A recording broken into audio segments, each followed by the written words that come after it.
O Catecismo em um ano.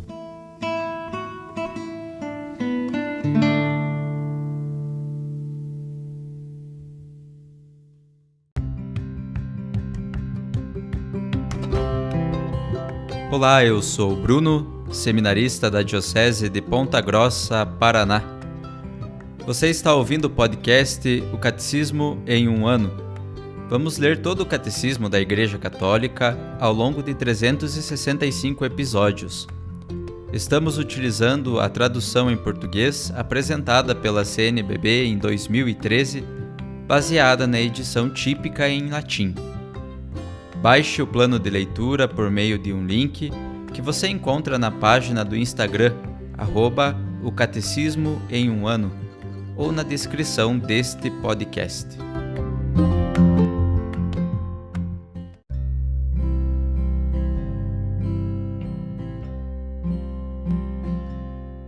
Hoje é o dia 57 do nosso podcast, O Catecismo em um ano. Estamos lendo a primeira parte do nosso catecismo, que fala sobre a profissão de fé, na segunda seção, a profissão de fé cristã, os símbolos da fé. Leremos hoje os números 330 a 335.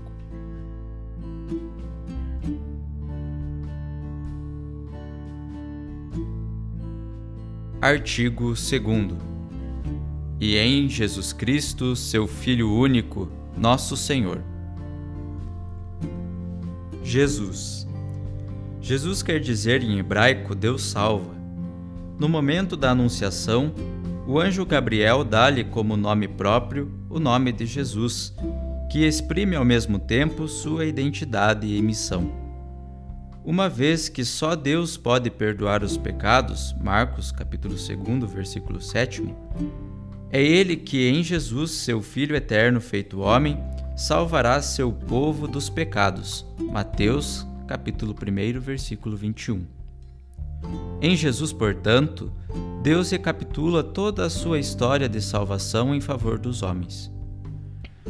Na história da salvação, Deus não se contentou em libertar Israel da casa da escravidão, Deuteronômio capítulo 5, versículo 6, fazendo-o sair do Egito. Salva-o também de seu pecado. Por ser o pecado sempre uma ofensa feita a Deus, só Ele pode perdoá-lo. Por isso Israel, tomando consciência cada vez mais clara da universalidade do pecado, não poderá mais procurar a salvação a não ser na invocação do nome do Deus Redentor. O nome de Jesus significa que o próprio nome de Deus está presente na pessoa de seu Filho feito homem para a redenção universal e definitiva dos pecados. É o único nome divino que traz a salvação e, a partir de agora, pode ser invocado por todos, pois se uniu a todos os homens pela encarnação, de sorte que não existe debaixo do céu outro nome dado aos homens pelo qual devamos ser salvos. Atos, capítulo 4, versículo 12.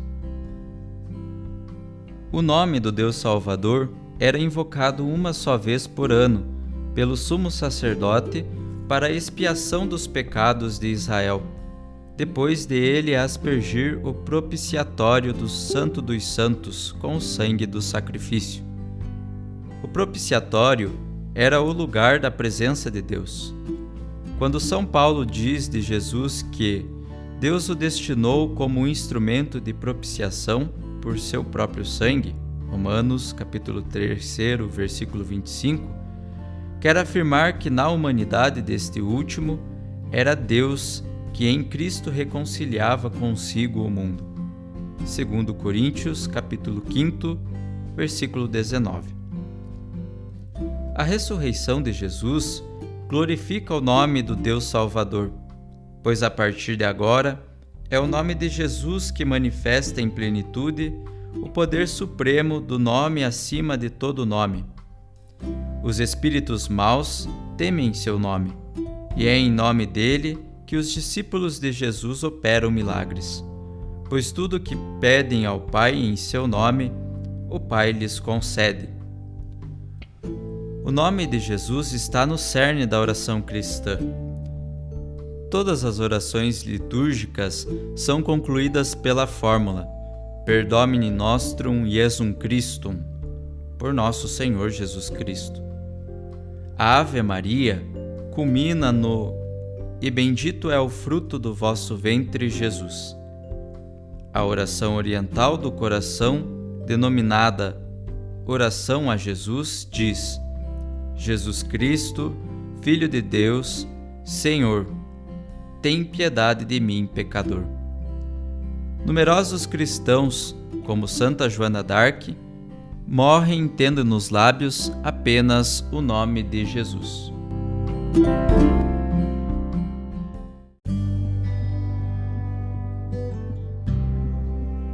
Para o comentário adicional de hoje, vamos ouvir um discurso do então Papa São João Paulo II sobre a solenidade de Maria Santíssima Mãe de Deus no Dia Mundial da Paz, 1º de janeiro de 1997. Hás de conceber no teu seio e dar à luz um filho, ao qual porás o nome de Jesus. Lucas, capítulo 1, versículo 31. Jesus quer dizer Deus que salva. Jesus, nome dado pelo próprio Deus, significa que em nenhum outro há salvação, senão em Jesus de Nazaré, nascido de Maria a Virgem. Nele, Deus se fez homem, vindo assim ao encontro de cada ser humano. Tendo Deus falado outrora aos nossos pais, muitas vezes, pelos profetas, agora falou-nos nesses últimos tempos pelo Filho.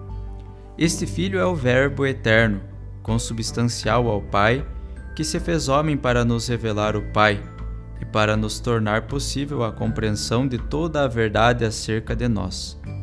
Falou-nos com palavras humanas e também com as suas obras e com a sua própria vida, desde o nascimento até a morte na cruz e a ressurreição. Tudo isto, desde o início, causa maravilha.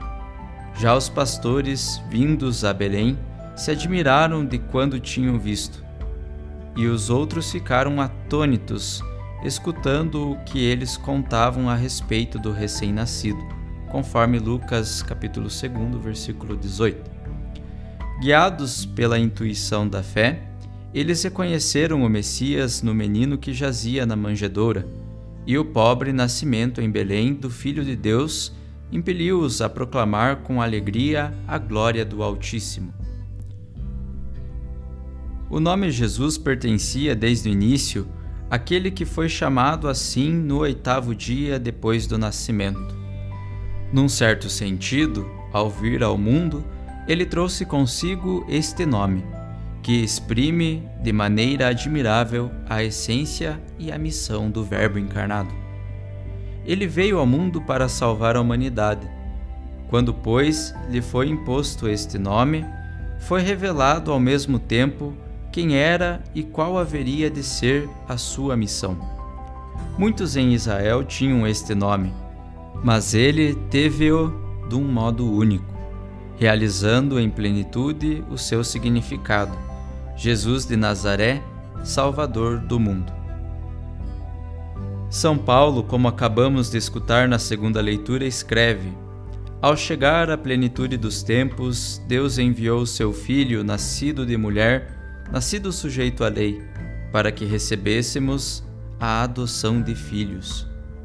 O tempo está unido ao nome de Jesus desde o início.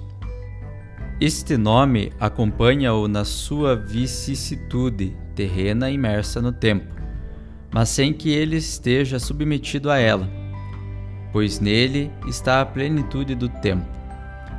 Antes, ao tempo humano, Deus trouxe a plenitude, entrando com ela na história do homem.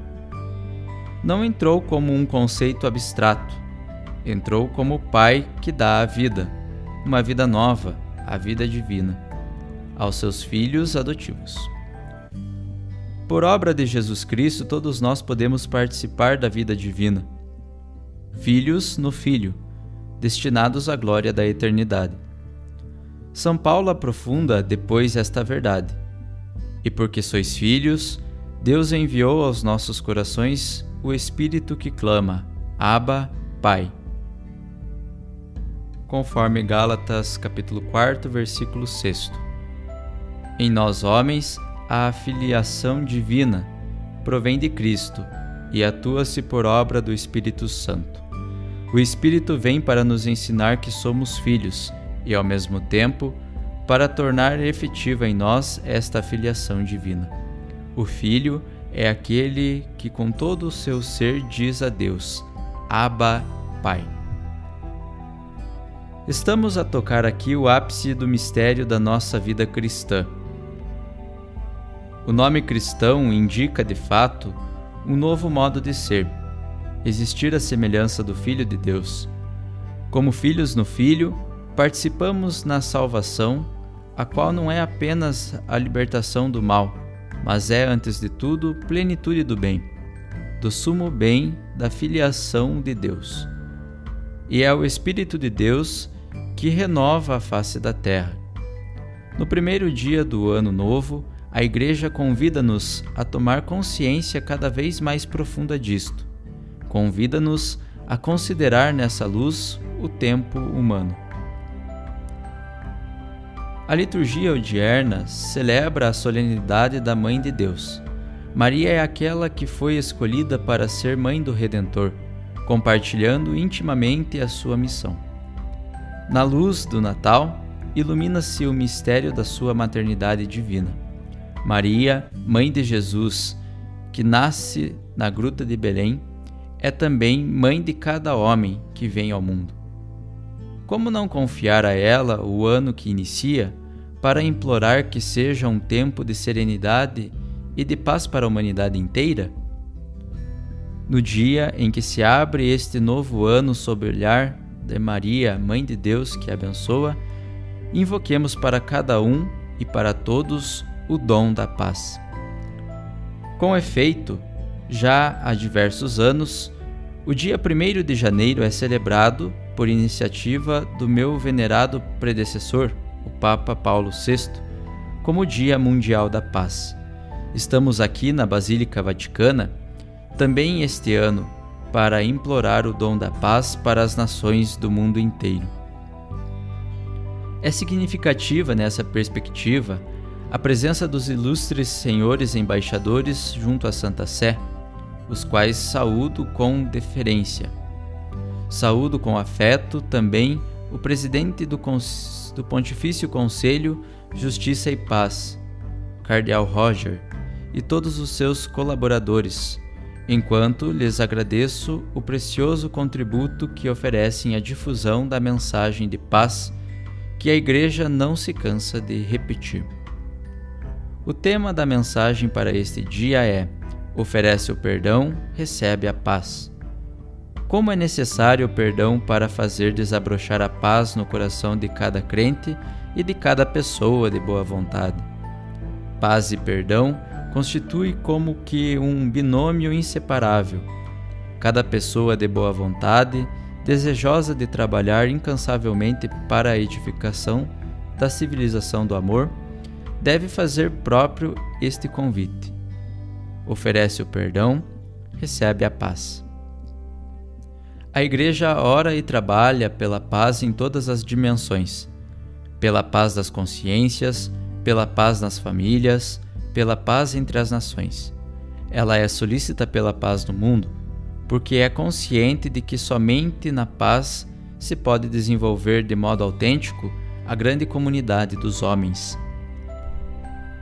Encaminhando-nos para o termo deste século, em que o mundo e especialmente a Europa experimentaram não poucas guerras e sofrimentos, como desejaríamos que o limiar do ano 2000 pudesse ser cruzado por todos os homens sob o sinal da paz.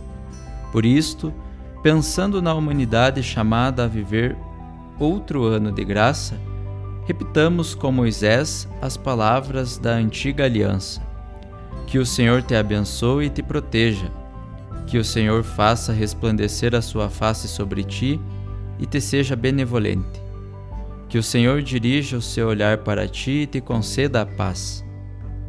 Além disso, repitamos com fé e esperança as palavras do apóstolo: Cristo é a nossa paz. Tenhamos confiança na ajuda do Senhor e na proteção materna de Maria, Rainha da Paz.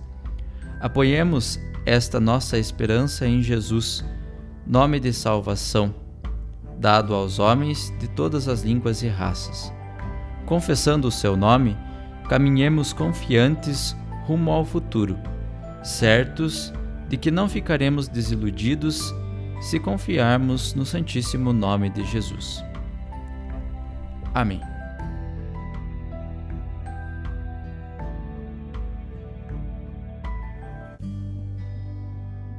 Os textos dos discursos papais encontram-se na íntegra no site da Santa Sé, vatican.va.